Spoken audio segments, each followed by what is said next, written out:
Now, the intermediate stream operations. The intermediate operations, I have just tried to group them into those operations which result in filtering. Reduction in the number of elements may take place. Fine. So there are these operations which will result in the reduction of the number of elements in the stream. Fine. Okay. So we have distinct. Fine. So once you have a distinct, fine. So if I look at a stream, I have this stream. On this, I am invoking the method distinct. It straight away goes to another stream, but the difference between this and this would be what would be available from this. There won't be any duplicates going out of it. No duplicates. Just called distinct. It ensures that from this point onwards in your stream, in this pipeline, there are no duplicates flowing out of it. It would necessarily become sequential.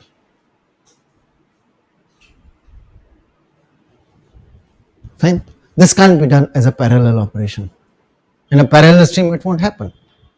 So wherever required, it would still do its own conversion to sequential because you are asking for something like distinct.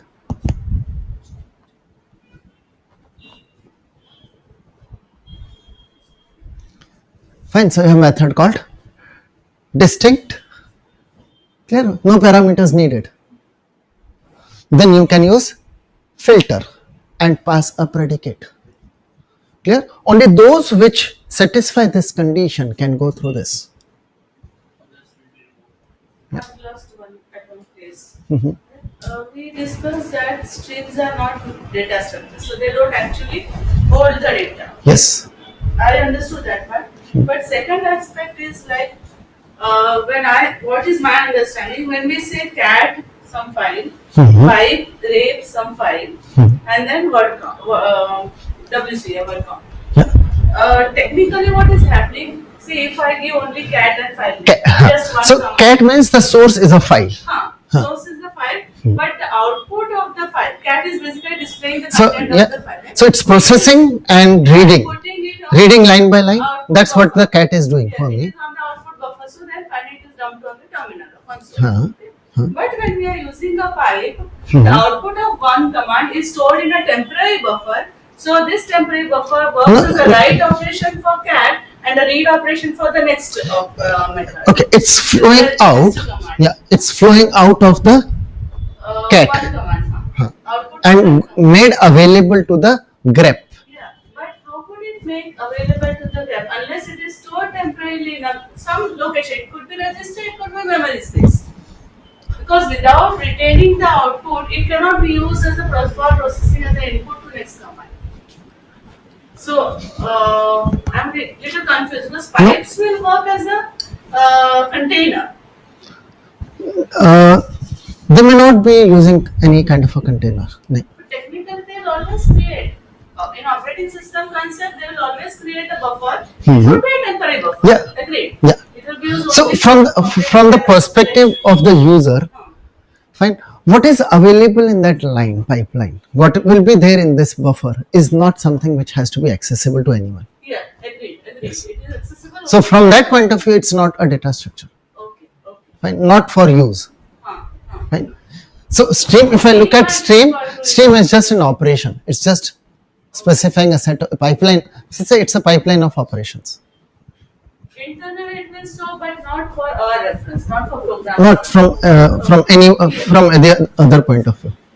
From OS point of view, it definitely retains the values. Then it passes to the next. But that doesn't make it a data structure, right? It's just a buffer is yes, it's just a buffer. Fine. No, because there's two contradicting things in my mind. So Okay.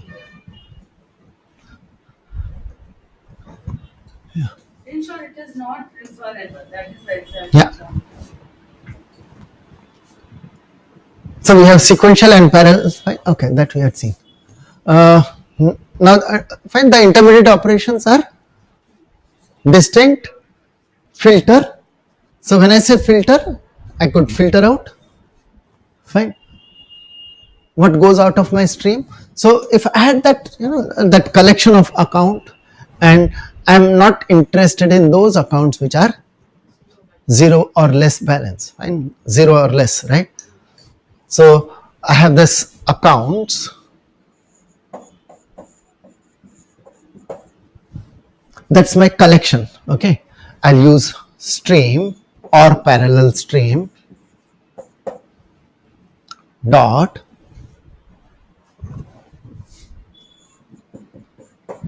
filter, and given any account, okay, AC dot get balance greater than 0, has to be greater than 0, fine, but it's still a stream, it's still a stream of account, it's an intermediate operation, fine. Then I can do dot and another operation, specify another operation, fine. You have the operation called limit, so don't process more than this. Through this stream, through this pipeline, from this point of the pipeline, not more than so many elements can flow out. Okay, that's a limit. Fine. And we have the other one, which is the skip. Skip means initial so many elements should not pass through this. Initially so many elements may not pass through this, and that may result in that becoming empty again, fine, because you have less than or equal to this whatever you are trying to skip, then there will be 0 elements. Okay, so skipping initial and restricting the size, fine. So your source may be an infinite stream, limit, you are sizing it. Is just the number of elements, no? Down there. For example, Which one? Skip. Yeah, number of elements. Number of elements. Is there anything like start processing from account number 1001? The 1001 account number may be here. So you skip, no, not account number. No. Just the number. But are you saying it is sorted already? So if it is So sorted, is it sorted? If it is sorted, fine. Or if it's not sorted, I take all of them first. I'll use the sort first. Sorted is another intermediate operation. You'll find that. then after Sorted. Fine. So once having it sorted, and then I'll say filter greater than this. Filter anyway, if I'm saying greater than filter right in the beginning itself, that would have anyway done it, right?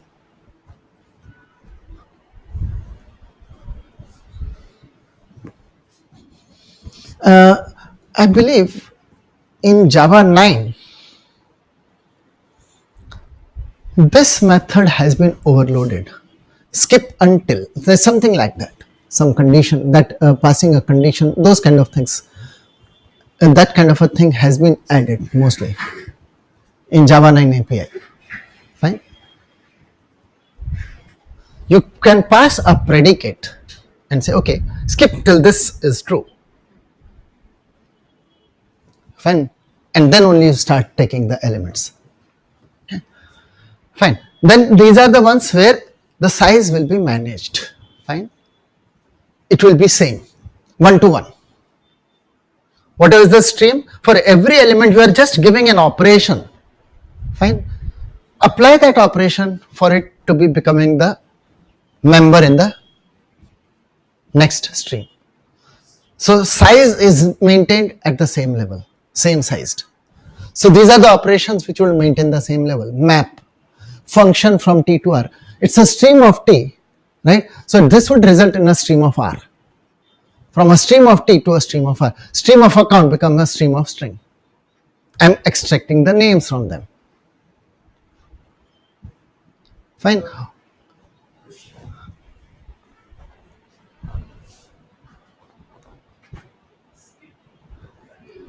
can skip.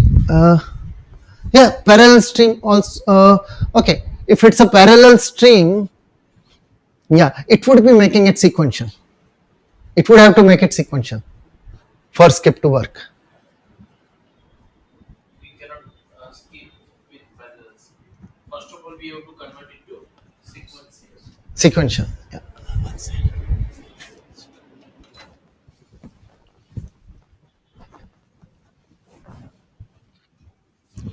No, we don't have to. You don't have to call sequential at all. If you are calling skip, it will be converted to sequential. Okay. Library will convert it to Yes.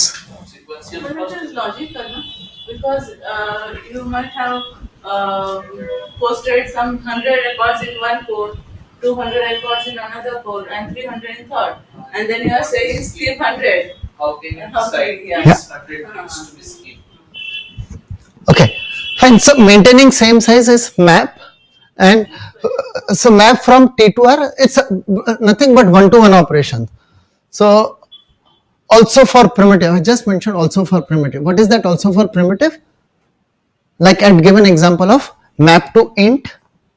What does it take? So let me put that method here. So if I look at the method map, okay, on a stream of T, we have this. Okay, let me put the things. Map method requires a function from T to R, that's your function, and this results in a stream of R. Okay, this is map to int. Just like map to int, the map to long and map to double would be there. Map to int means return type is int string. And the parameter here will be toInt function of T. Right? It's a toInt function.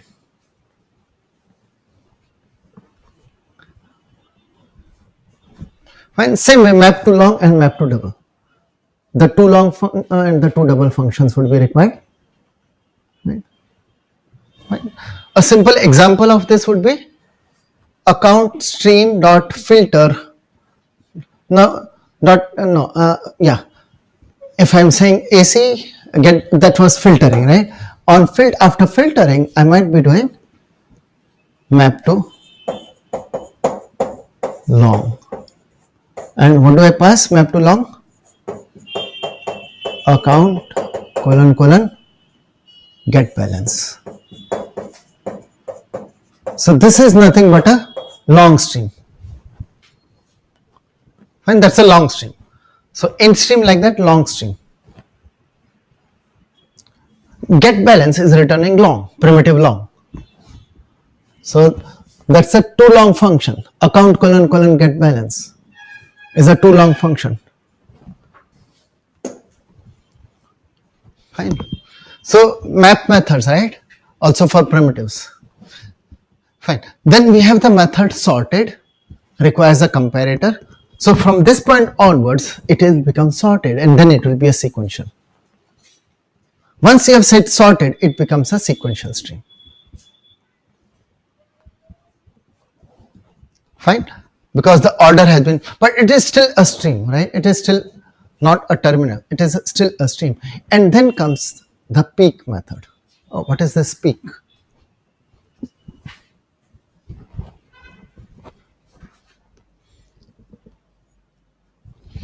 So peak works something like this. Peak normally used for debugging purpose, okay?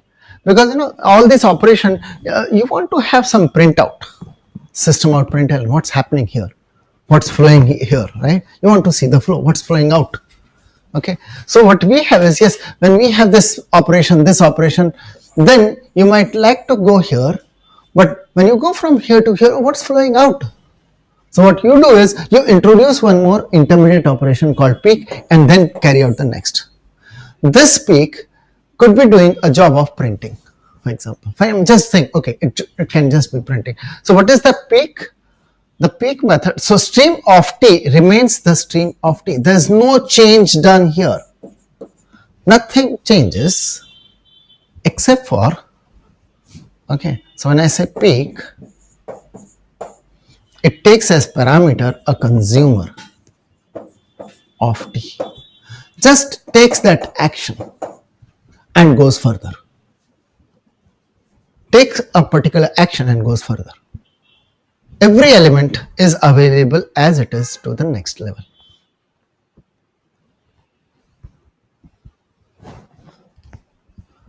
Fine? No changes in the source of script. It would No. remain as it is. Yeah. So example is here, suppose I was using after filter, instead of map to long, right? I could put peak. Fine. What I could be doing here is I'll say peak and I'll say system dot out colon println. What it would result? Using the println method on the account of when system.out.println, and what is the account object? What is the element from the string? System.out.println, the element from the string. Fine. Writing something like this, system.out colon println. Fine. Object colon method. Fine. That third form of method reference.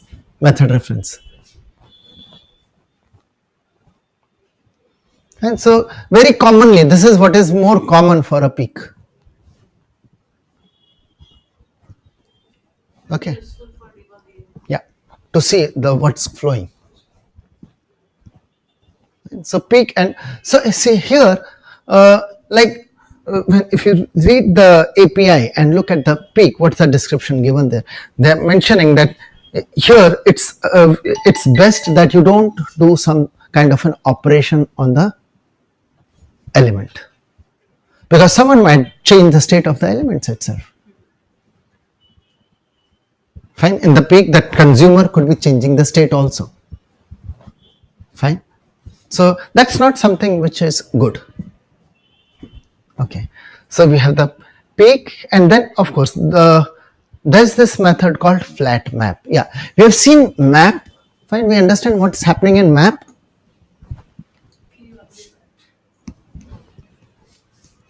What map is doing? Picking up one element, fine, and converting it into a different form. Fine. Applying a function which can do this for every element, one output. Fine. Okay. What is flat map? Flat map says for one element I might have 0 or more elements. For every element I might have 0 or more elements. Okay, fine. Now let me take this example of account slightly further. Okay, and let me assume like this, that my account class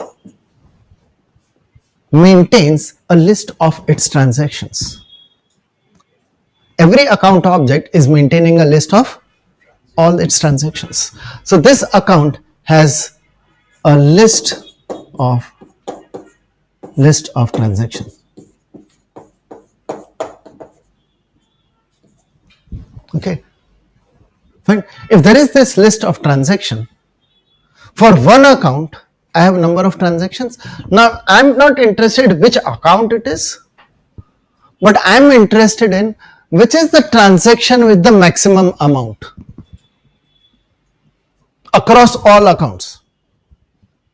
So I don't care about the account level stream, but my data structure starts from accounts. My source is a stream of account. So converting a stream of account into a stream of transaction would be one operation I'll be interested in. Fine. From one account converting into a stream of transaction, or stream of account to a stream of transaction. It's not a one-to-one, right? It can't be a function. Okay. But here, yes, what we need here is,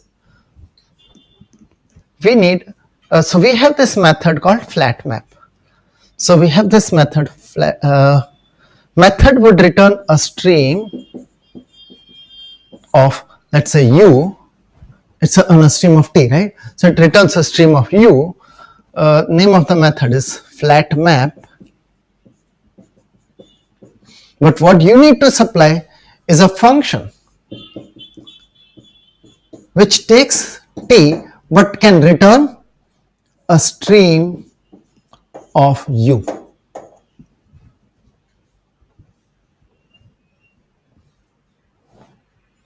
Takes, fine, stream of a function which takes t, whose input is t but can return a stream of u.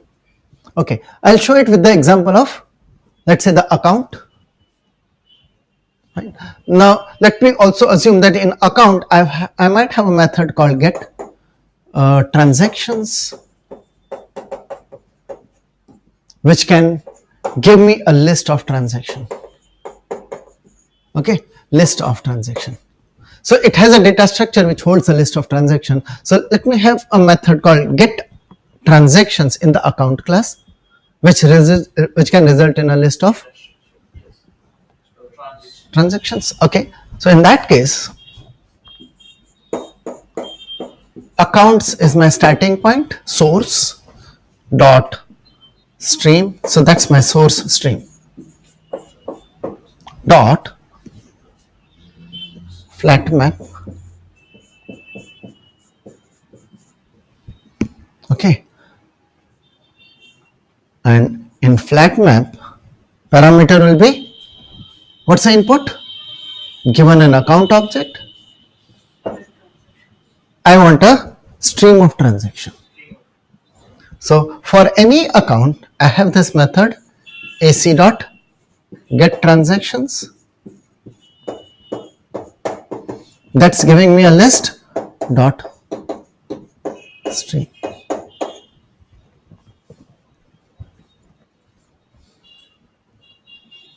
For a given account, I can return a stream of transaction, and therefore this can become a stream of transaction now.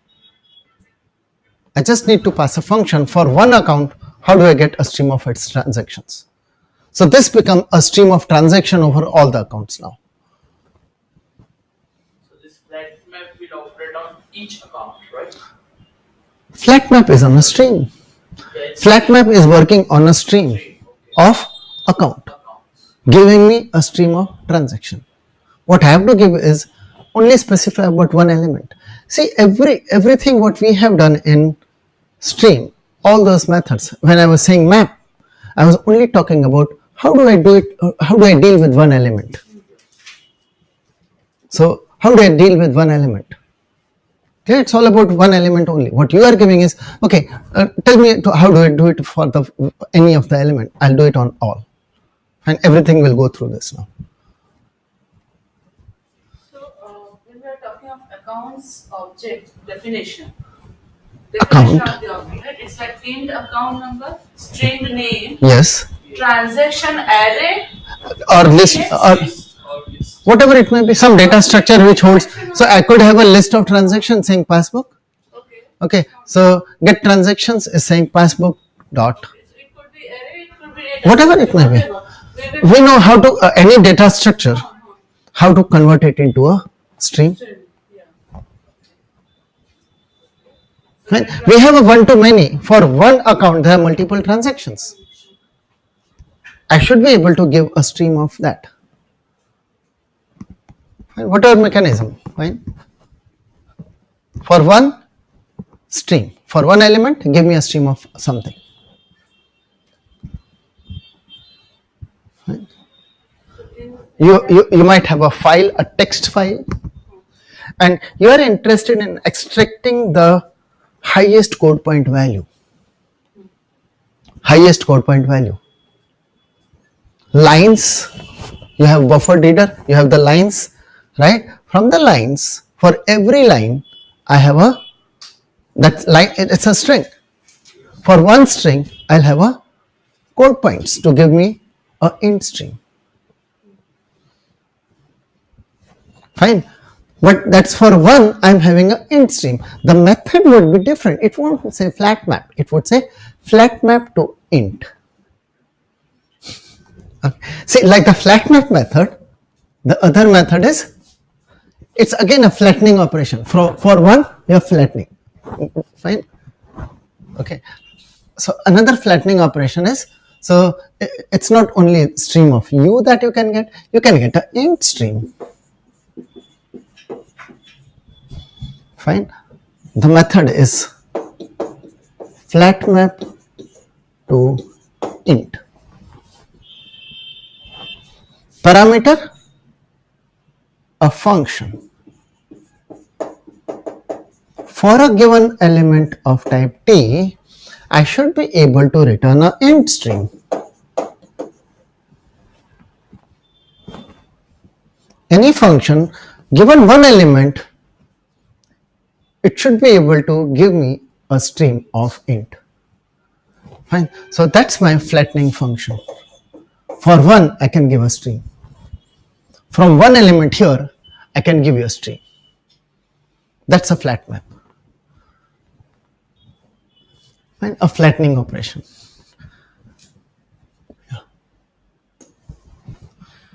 Fine. That was the flat map. Fine. So these are the terminal operations of stream of t, stream of t, some type t. Fine. Later I'll try to show some small code snippets and we'll try to write them. Okay, but then I'll be assuming, because it's a good example where I'll assume a class account having account number, name, balance, and it has a list of transactions. Let's call it as passbook. Fine. So that's the structure. So we have one to many available within this structure. Okay. Fine. And then we'll try out, okay, what all different things, what kind of summarizations we can have over a collection of account.